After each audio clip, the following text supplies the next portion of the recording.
It began on a night so quiet you could hear the neon hum of the station's sign flicker against the desert sky. The host leaned back in his worn leather chair, fingers tapping idly against the console, the low buzz of static between songs the only company. It was the kind of night where nothing ever happens, the kind where every caller wants to talk about the weather or the price of gas, until the line blinked red. "Line 3, you're on the air," he said, his voice calm and unhurried. For a heartbeat, nothing. Just breathing, fast, uneven, like someone who had been running. Then a voice, sharp with panic, cracked through the static. "This is going to sound insane, but they're coming for me." The host straightened, a reflexive laugh caught in his throat. "Ma'am, can you slow down? Who's coming for you?" She swallowed audibly, the line popping as though the signal itself resisted her words. "I don't have much time. I worked there. In the desert. They called it a research facility, but that's not what it is." He glanced at the clock, 2:17 a.m., prime time for the strange and the sleepless. Listeners perked up across 3 states, fingers frozen over their radios. The host flicked a signal to his producer to start recording, but the producer only frowned, shaking his head. It was already recording. "Where exactly?" the host pressed, keeping his voice steady. "Area 51. The words came out like a confession. "I saw things, lights that moved like they were alive, corridors that changed shape, and experiments. They're hiding something under the sand. Something that doesn't belong here." The host mouthed silently here, and we went to the empty room. They'd had hoaxers before, bored truckers, drunks with wild stories, but this felt different.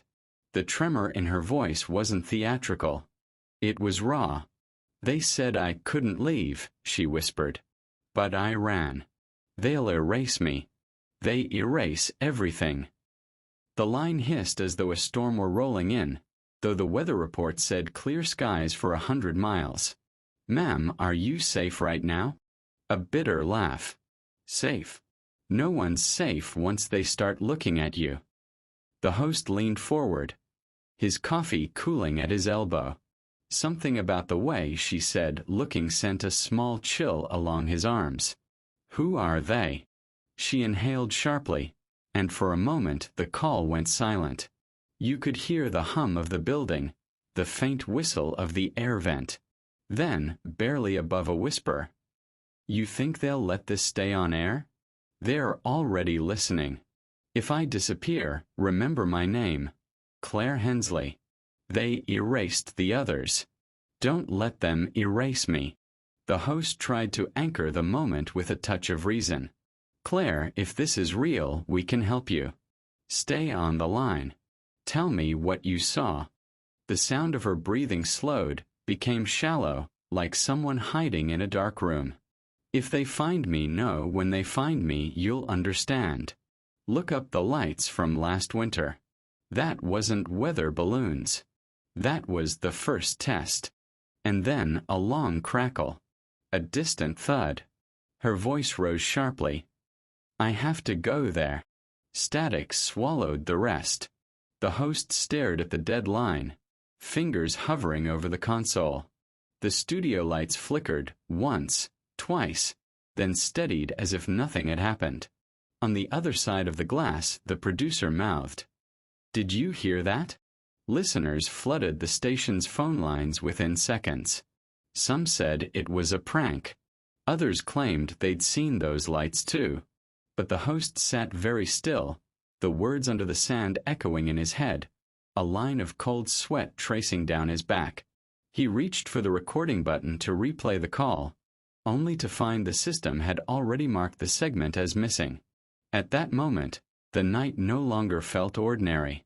It felt like the start of something that wasn't supposed to happen. The host stared at the console, his fingers frozen over the blinking red light where Claire's voice had been moments ago.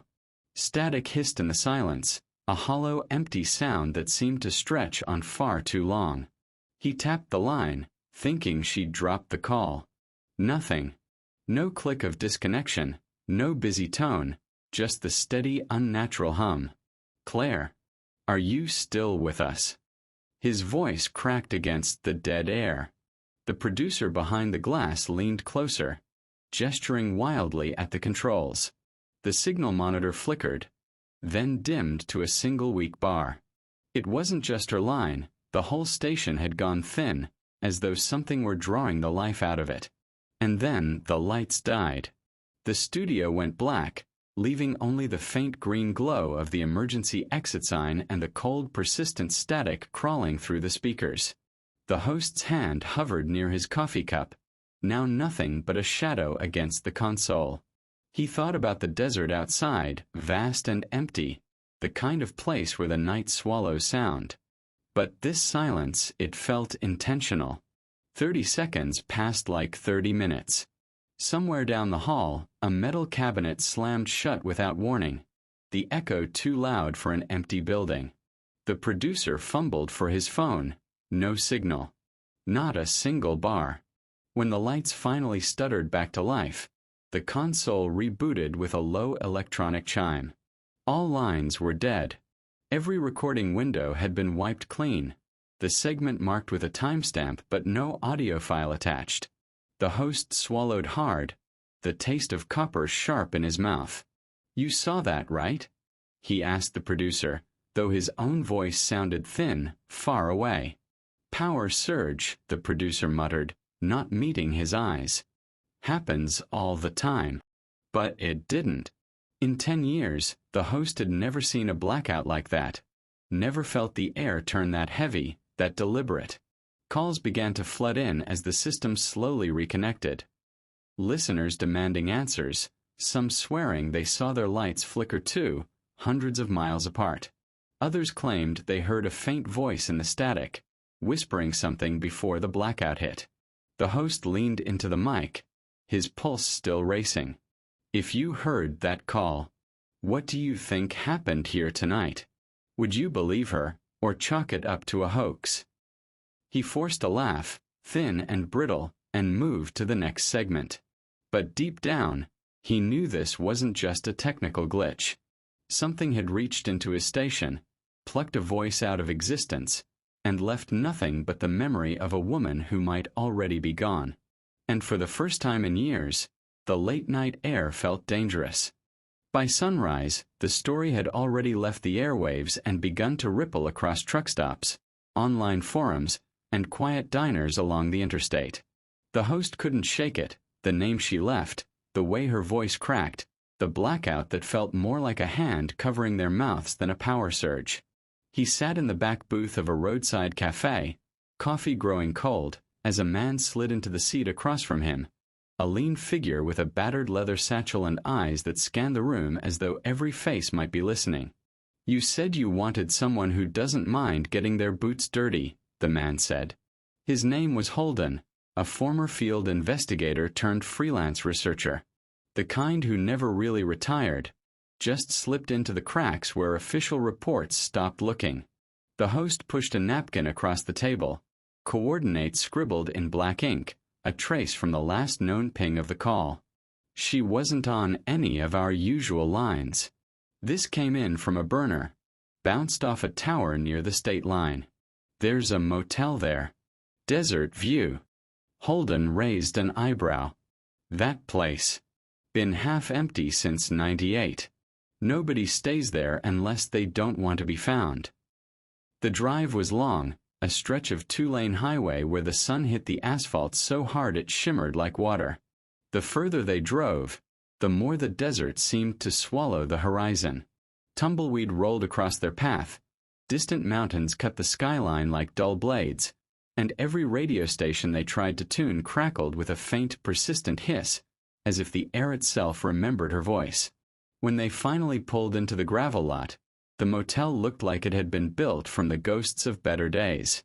Paint peeled from the siding, a single Coke machine leaned against the office door, its glass cracked but still humming faintly.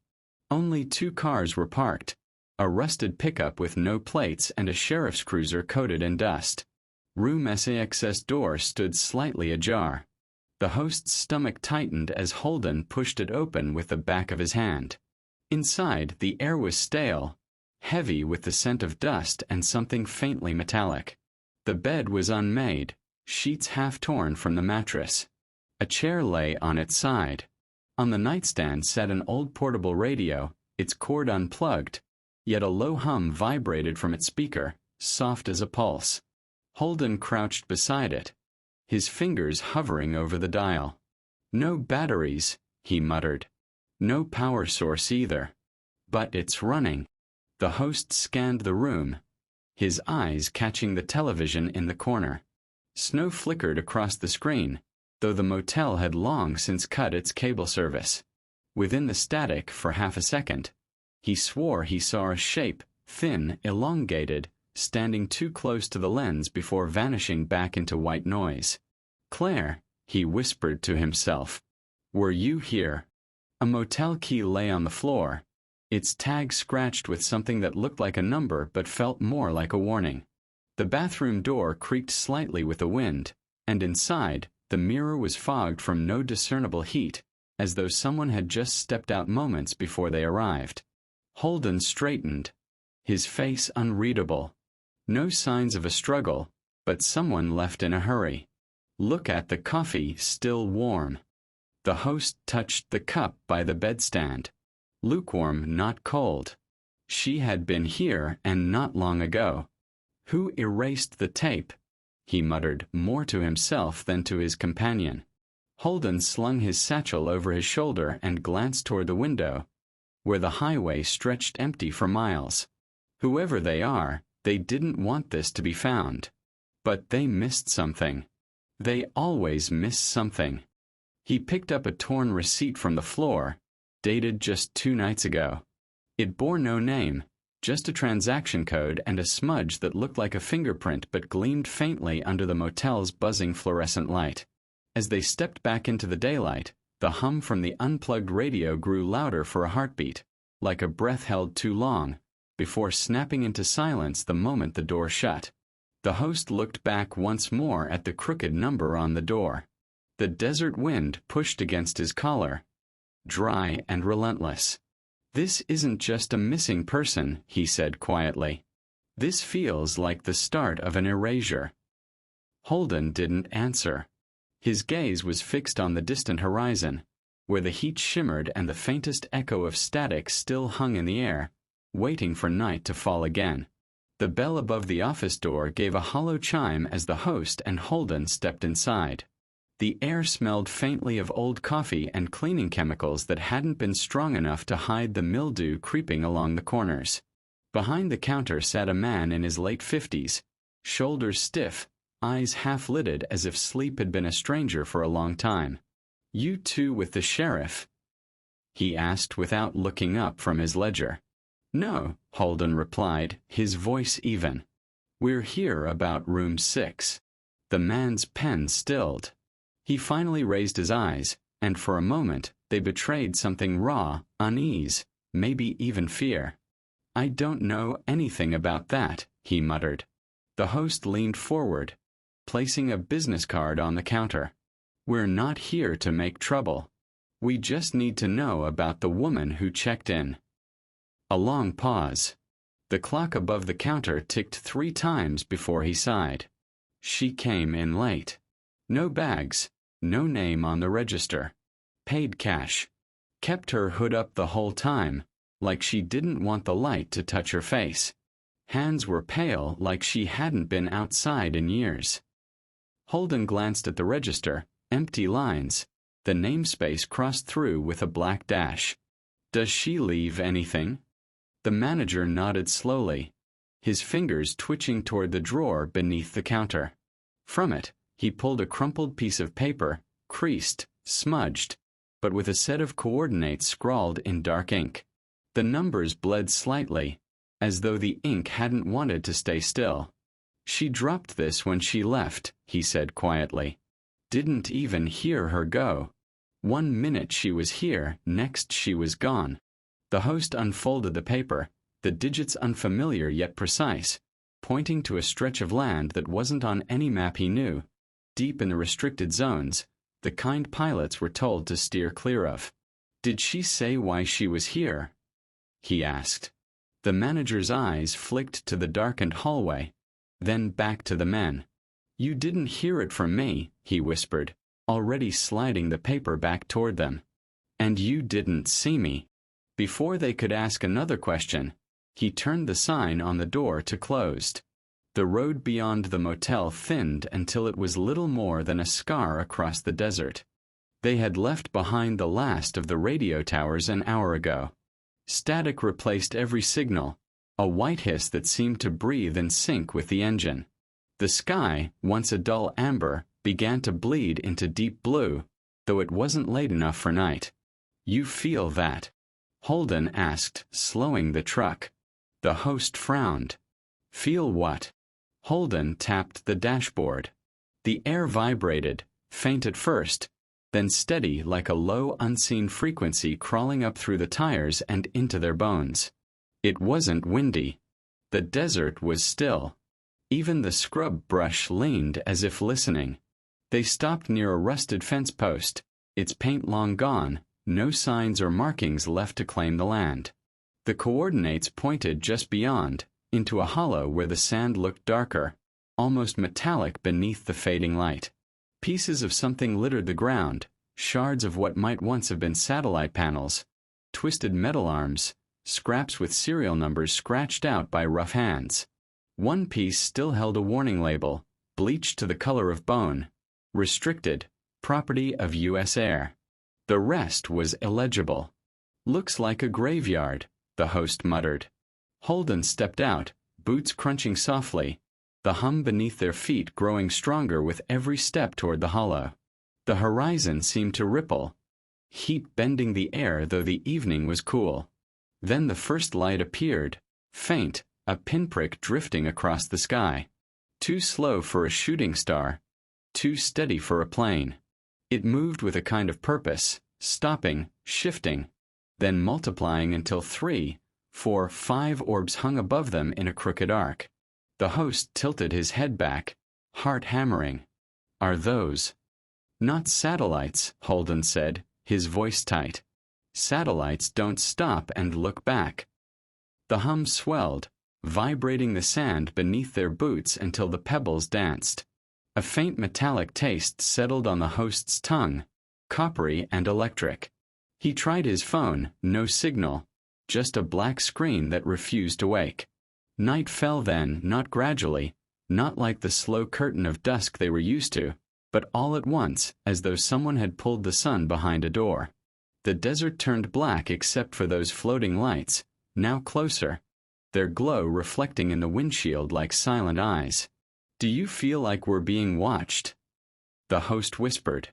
Holden didn't answer. His gaze was fixed on the sand ahead, where the coordinates ended, a patch that shimmered faintly, the grain shifting against no wind. It looked like something beneath the surface was breathing. The hum changed pitch, deeper now, almost like a heartbeat beneath the earth. The host stepped closer without meaning to, his chest tight with something he couldn't name, curiosity laced with the primal urge to run.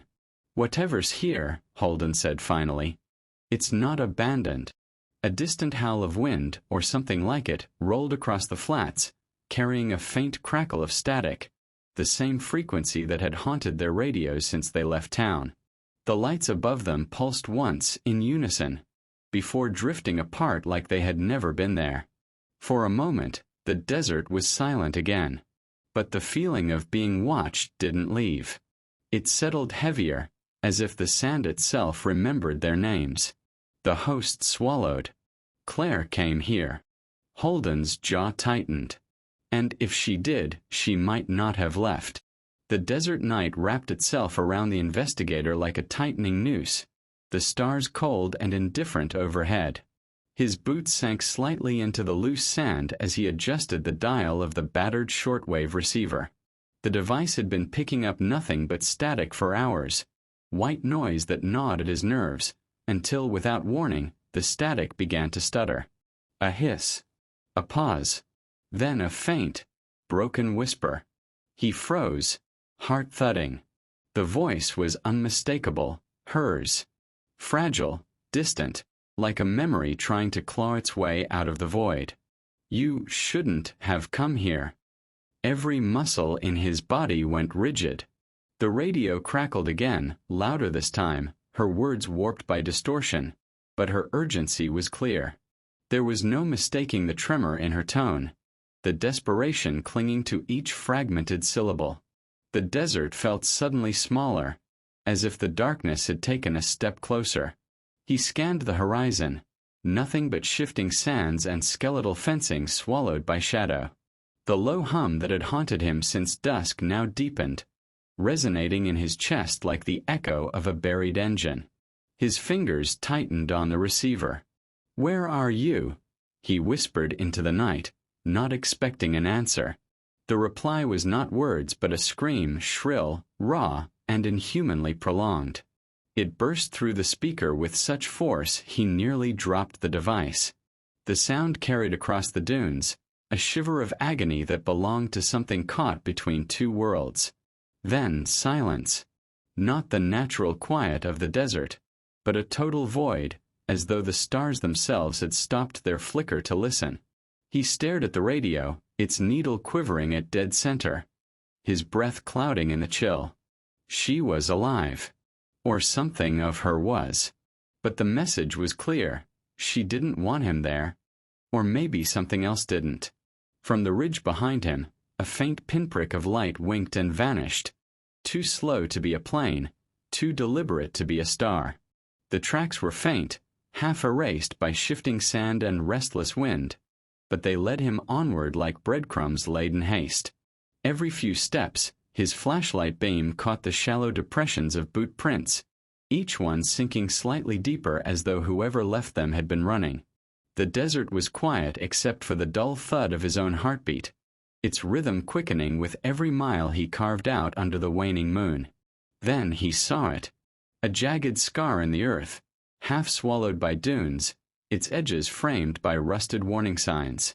Most were so sun-bleached their letters were ghosts, but one remained just legible. Restricted area. No entry. He brushed the sand away with his glove and found the corner of a steel hatch, its surface warped and cracked as though scorched by something far hotter than the desert sun. He hesitated. The air here felt wrong, thicker, tinged with the metallic scent of old blood and rain that had never fallen. But curiosity, that old insistent whisper, won again. With a grunt, he pulled the hatch upward. It groaned like a dying animal, exhaling a stale breath of underground air. The staircase below descended into darkness. Each step down was a creak in time. The walls, once white, were now streaked with rust and salt stains, and his footsteps echoed back at him in a way that felt almost deliberate, like something was waiting below, mimicking his every move. The room at the bottom stretched long and narrow, its ceiling low enough to force him into a slight crouch. Papers littered the floor in wild disarray, some shredded, others stamped with seals long classified. Diagrams of human silhouettes with notes scrawled in margins. Phase 2 exposure incomplete. Subject 07 non-compliant. Initiate relocation protocol. The further he moved, the stronger that metallic tang became. It wasn't just rust, it was something more organic, something that had lived here, bled here. He turned a corner and stopped cold. Rows of cells lined the corridor, each door ajar, each one empty. Shackles hung like pendulums, swaying gently though there was no breeze. And at the very end of the hall, a single monitor, its screen cracked, flickering in and out of focus. On it played a looping sequence of images, satellite footage of the desert, static distorted photographs of faces blurred beyond recognition, and once, for a fraction of a second, the unmistakable frame of the missing woman. Her mouth was open as if mid-scream, but no sound came. Then the monitor went black. Behind him, the steel door slammed shut. The hum he had heard in the desert earlier began again, only louder now, vibrating through the floor, rattling the chains on the cell doors. Dust fell from the ceiling. Somewhere deep in the tunnels ahead, Something metallic scraped against concrete. Slow, deliberate, awake. Dust clung to the edges of the tape like it hadn't seen light in decades. The investigator's fingers trembled as he pushed it into the old VHS player they had found buried beneath a fallen cabinet. The screen flickered alive, its image warped with static and streaks of white noise. There she was. The woman from the call, paler than the motel manager described, her face hollow, framed by damp, disheveled hair. Her wrists were bound to a cold metal chair, the restraints cutting into her skin. The camera was close, uncomfortably close, capturing the exhaustion in her eyes. She leaned forward, lips barely moving as though every word cost her something. "They don't want you to know what's under the sand." The sentence cracked the air like a whip. The investigator leaned in, straining to hear, but the tape seemed to breathe, hissing, groaning as if something pressed against it from the other side. Then movement. A shadow slid past behind her, tall and crooked, moving with a jerking, almost marionette-like rhythm. For less than a second, a limb, or was it a claw, caught the dim light, impossibly thin yet heavy with presence. The woman closed her eyes, and for a heartbeat, her lips curved into something that wasn't quite a smile, more like the grim acceptance of someone who knew this was the last thing she would ever say. The tape ended abruptly, snapping back to static. No timestamp. No origin code. Just the empty hiss filling the room. The investigator rewound it, paused it, advanced frame by frame, nothing more revealed. Only the faint impression of her voice lingered in the air, as though the walls themselves remembered it. Outside, the desert wind picked up, scattering sand against the half-buried entrance. Somewhere far below their feet, something shifted. And for the first time, the investigator wondered if the call was never meant to be heard at all, but a warning, left behind for whoever was foolish enough to follow. It started like any other late-night broadcast, static humming between callers, the neon glow of the on-air sign flickering against the walls of the studio. But sometime after 2 a.m., the signal went dark. Not the usual technical hiccup, not a storm sweeping through the valley. A full blackout, sudden, absolute, and strangely deliberate. By dawn, the radio host was gone. His co-workers arrived to find the studio stripped bare, desks overturned, drawers empty, and the tapes missing. The old reel-to-reel shelves stood like silent tombstones, their labels peeled off as if erased by invisible hands. Security cameras showed only static for the hours leading up to the blackout. One frame, a single frozen second, remained. The host staring past the microphone, mouth slightly open, as if he'd heard something we never will. And then a ripple across the web. Listeners who had been recording the live show out of obsession or paranoia claimed they still had fragments of the broadcast. One even posted the original tapes online, low fidelity, raw, and uncut. They spread like wildfire, mirroring across forums, servers, and encrypted boards. But within hours they were gone. Not just deleted, scrubbed. Threads locked, user accounts suspended. Even entire archive nodes blinked out without explanation. A few listeners swore their hard drives were corrupted the moment they tried to re-download them. Others said their emails about the files bounced back with warnings. Content removed due to national security concerns. It wasn't just a disappearance, it was a silencing. And here's where the story bends from tragedy into something colder. No missing person report filed. No official statement. The radio station never even acknowledged he existed. Callers who mentioned his name were hung up on. Some say the building itself, once a beacon for night wanderers, was abandoned overnight, replaced by a padlocked chain-link fence. So, who controls that silence? Who has the reach to erase a man, his voice, and every echo of it in less than a day? Some listeners are still searching for fragments of that night. If you've seen a version of the tapes that survived, or know of another broadcast that vanished in a similar way, drop it in the comments below. Because someone out there doesn't want this story told. The desert highway stretched endlessly ahead, its broken asphalt swallowed by creeping bands of fog that rolled in as if on command. The investigator gripped the wheel tighter, knuckles pale, the hum of the engine the only steady sound left in a world that no longer felt steady at all. The tapes were gone. The motel room was empty. The studio stripped bare.